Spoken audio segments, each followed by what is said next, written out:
I believe that in order, you're like, I believe in order to be successful in real estate, one thing that's important or gives you a leg up is if you know a lot of people. Because I think if you know even 100, I say, who did you put on your Christmas list or who would you invite to a wedding or a party, whatever it is. But I think that it is a leg up, right? I mean, there's people who start real estate careers who don't know anybody, but okay.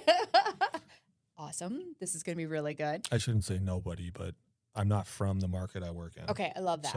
And that's really powerful. This is even better because it does give someone an advantage. You would agree that if you know people. It would have been fantastic to have gone to a public school in the market that I work because there's hundreds and hundreds of potential connections that it's not an excuse, but I didn't have.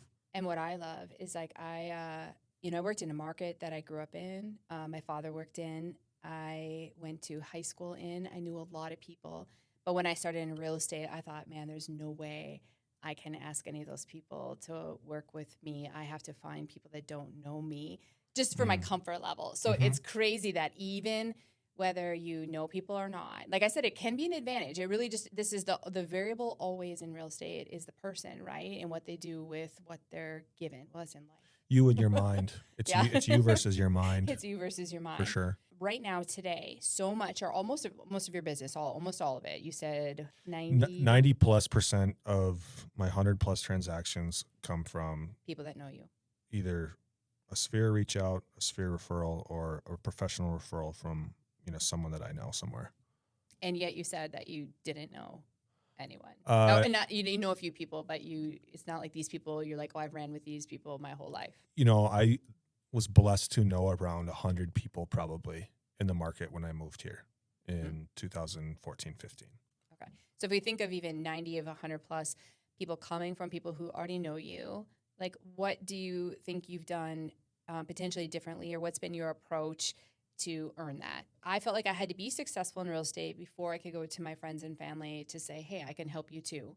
But let's say that isn't the case. What did you do, like I said, to earn that or to have people look at you and say, oh yeah, Caleb, call Caleb? I got really comfortable with rejection. I was told it was very difficult. Firsthand, I experienced like, oh, you're doing real estate? Like, I think I see it on social media all the time. Like, how's your cute little business doing? Stuff like that. I got really comfortable being okay with that.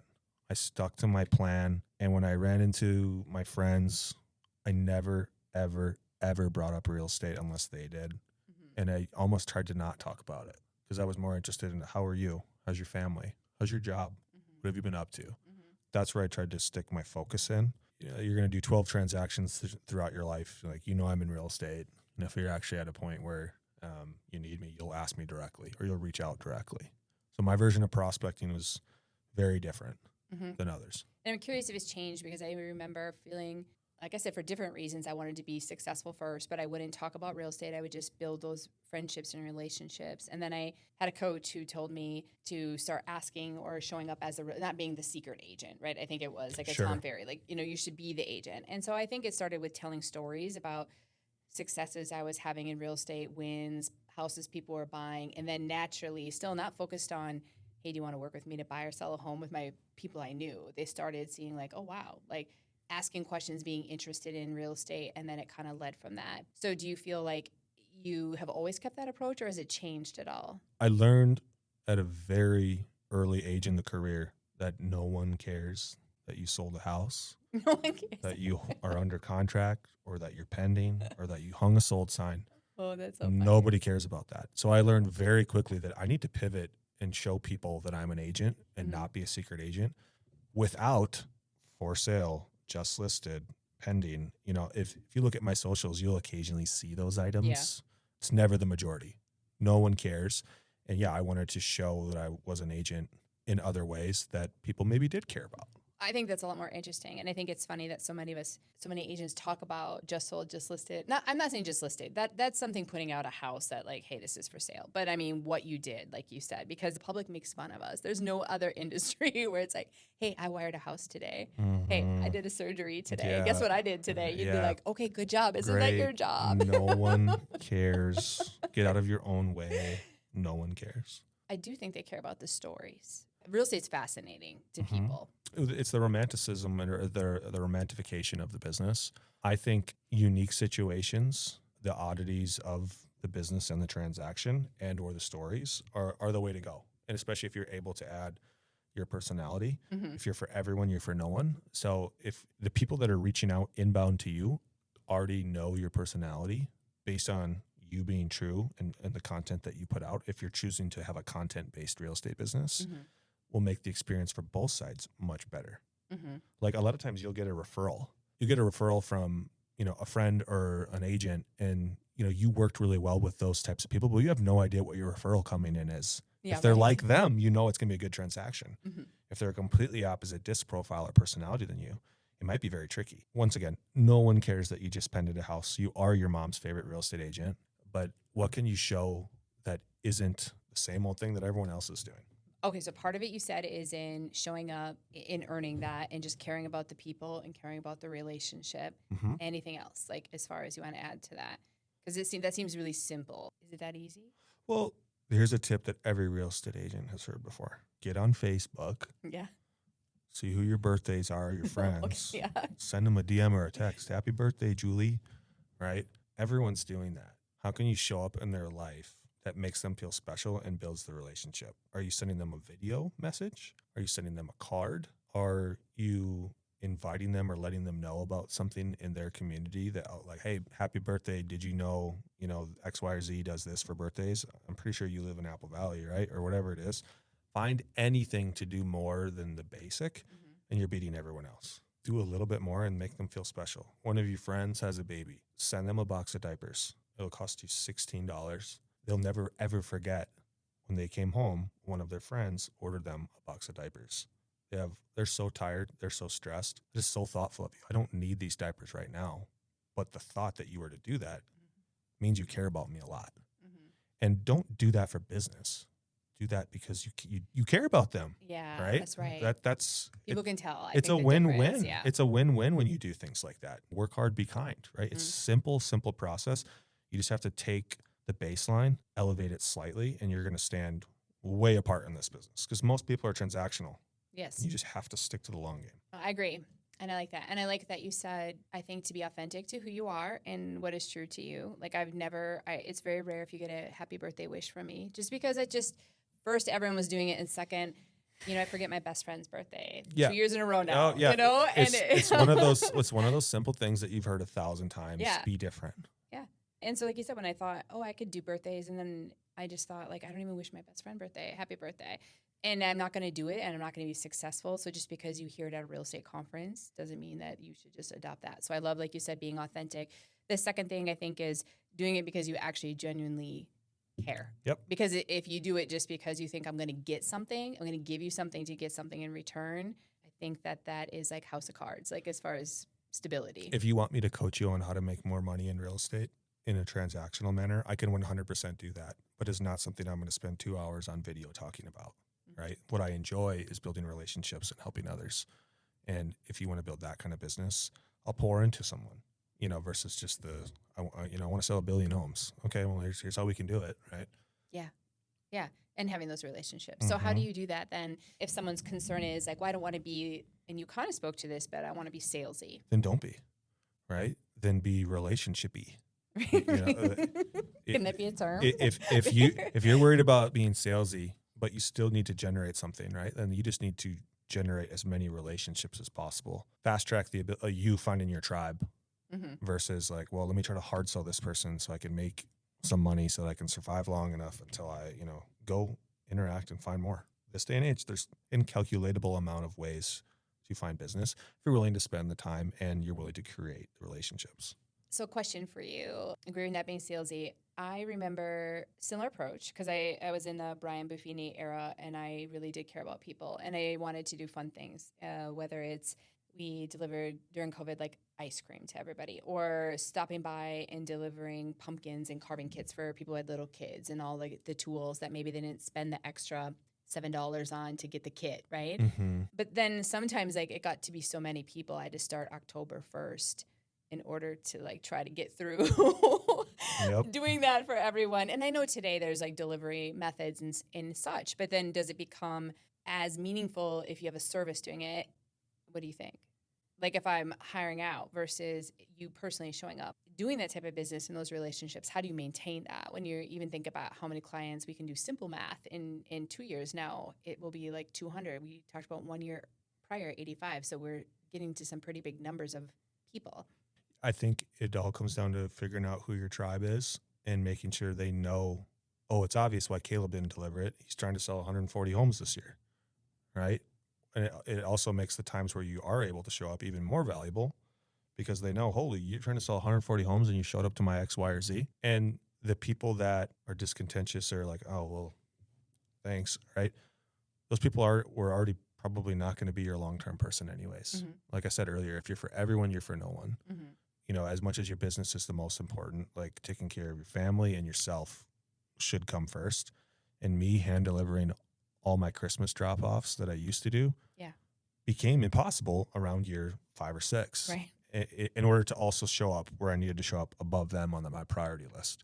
It kind of is what it is. It's the thought that counts. And if it doesn't count, that's okay. There's other relationships out there where it does. So do you try and keep in touch with everybody that you work with? You know, you're often told by real estate coaches to check in with your clients once a quarter, right? Call them. That's something I've never done or enjoyed. I don't want to call you to catch up necessarily. That's just never been my style. Mm-hmm. Unless I have something important to share with you or I'm super curious about what I saw that you did, right? So do I live in my clients' mailboxes? Absolutely. Their mailboxes and doorsteps, like I love stuff like that. Yeah. But that's never been my love language, is to call and talk to you. It's to let you know, hey, I thought of you and you matter to me, so I'm sending you this. Mm-hmm. And it's typically like, if you're getting it, you're one of my favorite humans in real estate. So everybody makes the list in some way. Yeah.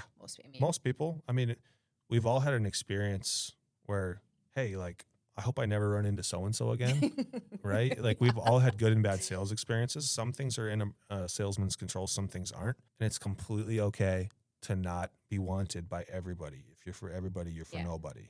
I think what you said that's important is like finding your tribe. I wanted to treat everyone the same. I grew up in a family, everything's very fair. Everyone had to have this, whatever little bit everyone got. But it just turned into, like you said, I couldn't achieve it across the board. And some of the people I would drop stuff off and I just really didn't want them to. Maybe we wouldn't work together anyways, and they wouldn't want to work with me. Yep. I don't like the A-list, B-list, C-list, or do not, but I kind of felt like there are people that I really resonated with that were like my jam, right? Like you said, your tribe. And those are the people that I pour into because statistically you can only keep up with like 150 people. And so at some point there were levels to my the 150 or the 100 is my list. I still would be in their mailbox on the doorstep, show up, do all that. There are other people where maybe I'm just in their mailbox and I hope they call me. But it just was kind of like a numbers game of like kind of trying to segment that. Or like, what are your thoughts today? Because there's a lot more tools and resources to be more effective for more people. Yeah, you have unlimited amount of systems that you can invest in if you chose to. The classic in my real estate upbringing was A, B, C's, D's, or whatever. Yeah. I apologize for not being able to give credit to this, but I'm a big believer that there are givers, takers, and matchers. And givers always stay on my list. Matchers are also people that will stay on my list. And takers are immediately off my list. Right? Those are the kind of the 3 types of people that I think you're going to end up working for. They're in every price point. They're in every, nationality, origin, gender, whatever. There's givers, takers, and matchers. And the longer you're able to do this, the more you're able to invest in your givers, and you'll continue to give to each other for as long as you want to keep the relationship open.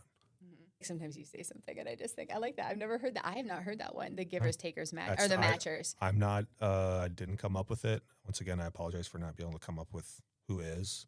There are definitely people who will buy you lunch if you buy it first. And there are people that you'll consistently fight for the paycheck for the lunch check with. And those are the people I enjoy having lunch with. So what's your rhythm? You've built that number of people you've helped and that you're trying to stay in a relationship with. What's your rhythm for staying connected to them? At the pace I'm running, I needed systems, especially if I already told you, like, I like to live in their mailbox. So I need systems. I also like a Venn diagram that's closer to 80% versus 50%. And the example I'll use is like holidays. 80% of people in today's day and age aren't really emotionally charged one way or the other to St. Patrick's Day. Yeah. So that's a date I'm going to choose to reach out to my clients. Whereas let's take a date like Easter. You're either very emotionally charged to it or you don't care at all. Right. So I like to kind of play in those areas, kind of the hallmark holidays of hey, I'm reaching out to you, A, because I care about you and I want to continue to care about you. The tip that I'm probably the most famous for giving away is on St. Patrick's Day, I send all my clients $1 scratch off and a handwritten card. And hey, like, I hope you have a lucky spring. Yeah. Hope you're doing well. And I'll get 30 to 50 texts of a screenshot of them winning $1 or winning nothing or hitting $20 or whatever. And No big winners yet. it's a very, no, I haven't had a big winner yet. One day you're going to be like, whoa. Yeah. Well, honestly, I want a commission on it, 6%. But it's a scratch off. You're going to scratch it, and it's a high touch and it's in their hand. Like, it's coming from me because I care about you. So that's one way. That's one of my rhythms, right? Is I like to live in their mailbox. And I do all sorts of the different, hey, here's a letter at the end of the year. Here's what your house is worth. I do all that stuff. I have an email newsletter, whatever. The thing I think that does the most is when I give.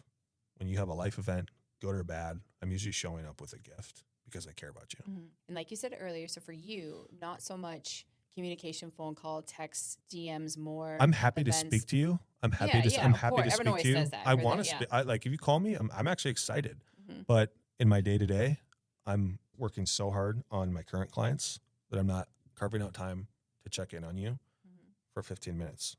I love that phone call if it happens, but it's personally not time blocked for me, just based on what has felt like work and what has felt like normal. I always love the relationship and the gifts and being authentic and all of that. I feel like in real estate today, what we do, or our job, is to help people either buy or sell a home, and with their goal or what their outcome, right, what they're trying to do in mind. And that is different. So after we work with somebody, sometimes I think of so many service industries. My financial advisor doesn't call me once a year. His secretary sets up an appointment with me, but I don't get anything. And there's nothing, right? There's so many things that nobody does anything, where I felt like, even if our job is to sell a home, and even if they have this asset now, which it didn't used to be an asset, it was kind of like a place to live, and things have changed, that you look at how much equity goes into these houses. If you just checked in, however you do it every year, and thought about their house, the value, any issues they're having, what they did to it, changes, etc. Do you think that all that other stuff that you need to do, and you do it because you want to do it, but speaking to all real estate agents, do you think that it's about like that, or is that more like who you are versus what's the way you're going to personally show up? There's an agent out of Indiana. He's an awesome dude. His name's Patrick Keller, and he calls all of his clients once a year, and he crushes it. Yeah.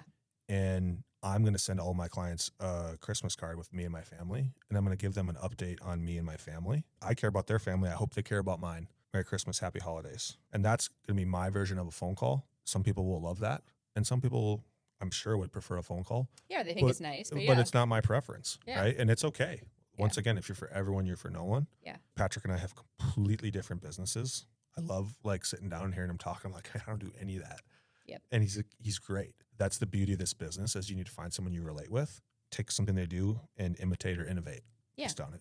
You've kind of made this point a few times, is I think that the bar is so low, meaning that even if it's whatever your thing is, the one phone call a year, the showing up at the event, the Christmas card, like that is the magic. That's what it takes. And you have to genuinely care. And that's the difference, is if you're transactional, then there's no amount of motivation that's going to get you to do it, because it has to be authentic. But then I think it is, like you said, finding whatever that is for you and in doing it, whether it's that phone call. That was my transition, is I did all these things, and I love doing them. I love doing client events. I love doing gifts. I love doing pop buys. I love the relationship. And I still do a small point, but it was more like, you know what?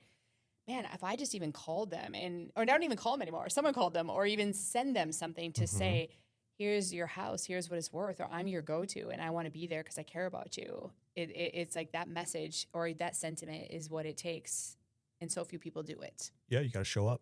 You got to do the work, roll up your sleeves, like I said earlier. And so in doing that work, rolling up your sleeves, getting in, being in a relationship, has there been a moment where a client has turned into like your biggest ambassador, telling everybody else about you, or just because their experience was so great? Absolutely. And your ambassadors, those are people I usually, like I said, I'm hanging out with on a quarterly or semi-quarterly basis. The people that I fight for the, dinner or lunch checks, those are the people I do carve some time out for. It's just amazing how respectful they are of your time and what you do. But yes, any any agent doing any sort of business is going to have those just natural, like, hey, I like you. You like me. Like, you're just going to want to be around each other. So I don't know if I have a specific story for you other than like, yes, I do have those. And they're really important people to me. And they know who they are as well. How does what we're talking about even relate to somebody who's doing a real estate and wants to have a career out of this?